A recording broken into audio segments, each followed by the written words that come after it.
ngasi miyam da lamthokadoriba article asi Manipuri local newspaper da phongkhraba article ne article asi ki maming lan hauri basi karigino ayiba Romendrajit Moirangcha ning tamba amasung awon bahai baside kumgi nong churakbada yaurukadaba natte thika tawraga natraga lambi asat awok singdagi lut tawraga phanggadaba sunnate haibasidi malemda thokiba ikai khumnaningai gi masak oiraba yawol ihok singna kayarak mayek singna utkrabani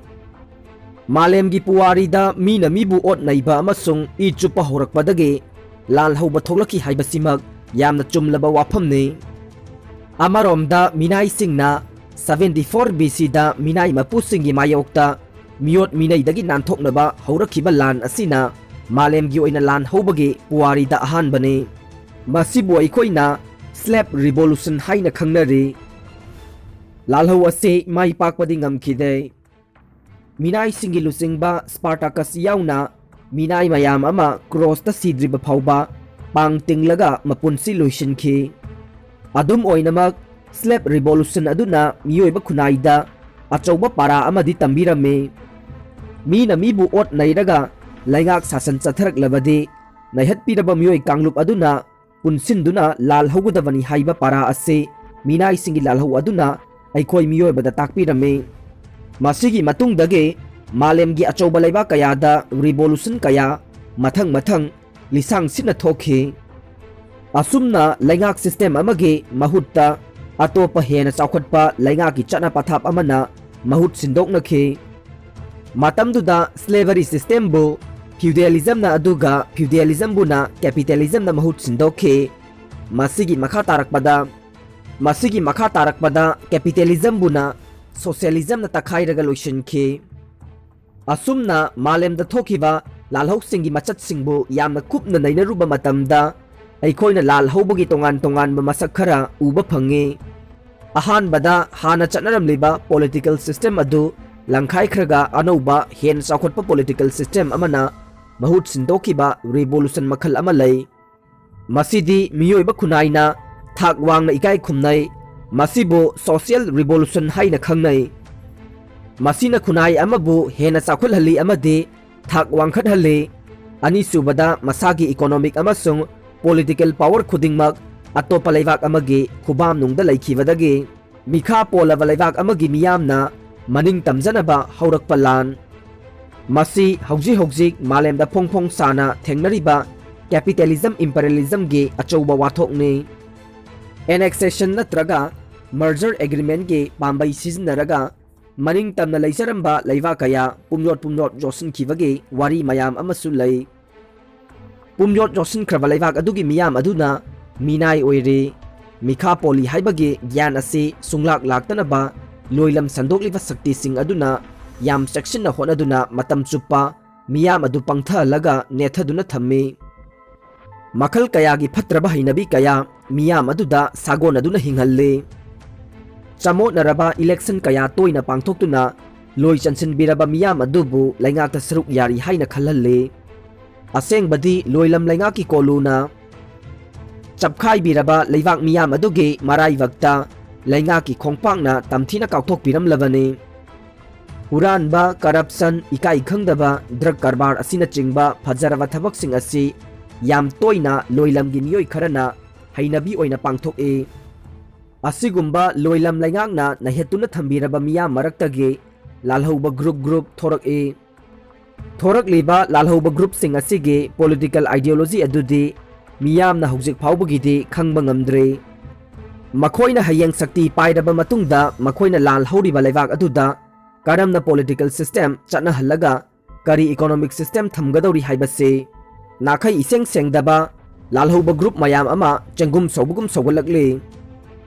capitalism imperialism gi virus mayam amana sahat piraba miyam gi punsi mahing asida kadai phauba ahongba purakadori haibase achauba wahang ama oire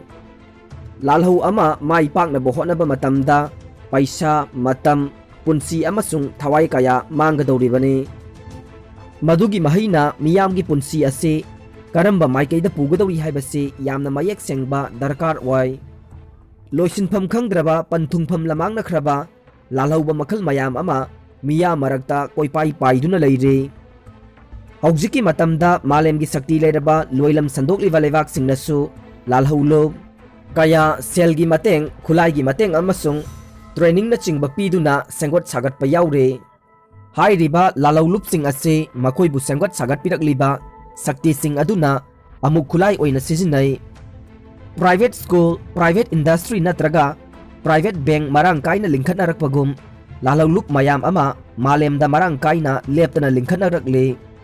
ngasi mak malemda leiriba political amasung economic system asidi miyamna hingbada kham thengna waraba system ni senjau paiba khujo khara khakna maral wangna paikhat khraga micham miyambuna namthak tawbiraga natraga kihallaga namthaduna thambiraba leingak system ni hauji malemda phugaina sakai riba democracy hairibasi maramdamgi praja miyamgi I chuplaga natraga अतोप मतु सोनबा लेवाक सिंगी चरम मेटलगा सेंजाउ पाइबसिंगना नमखै लेतना मनिंग तमहनबा democracy मखलने अइखोइगी मिटमांगदा हौजिक लेरिबा लेंगाक असे लान हौबिरिबा मालेमगी loop मयाम असिना असिगुम्बा पुमथरबा वाथोकना योमलबा लेंगाक system असिगी मरमददि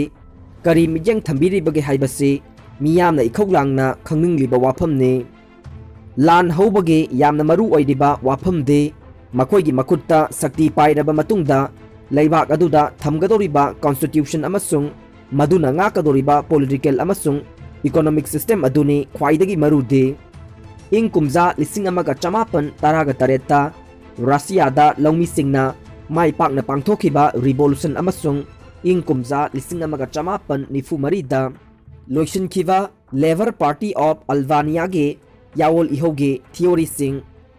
Marik चुमना नैनरबदे ngase मालेम लेमाई थक असिदा मियामगी याइफनबगी मिंगदा खुलाई पाइरगा दाकु बीरपनगुमना हाइना हुमना निंगथौ सारिबसिंग असे कना कनानो हाइबा अइखोइना मयेक सेंगना खंगबा ngamgani उपाय लेजद्रबा किहनबीरबा मिसम मियाम अइखोइदे हा उरोक नामांगसु लांग नातुंगसु तेनगा चप मानै मालेमगी पुवारीदा मियामना इकाई खुमनना लोइसिनख्रबा रिवोल्यूशन की खोंगचत्ता खुलाई पाइरिबा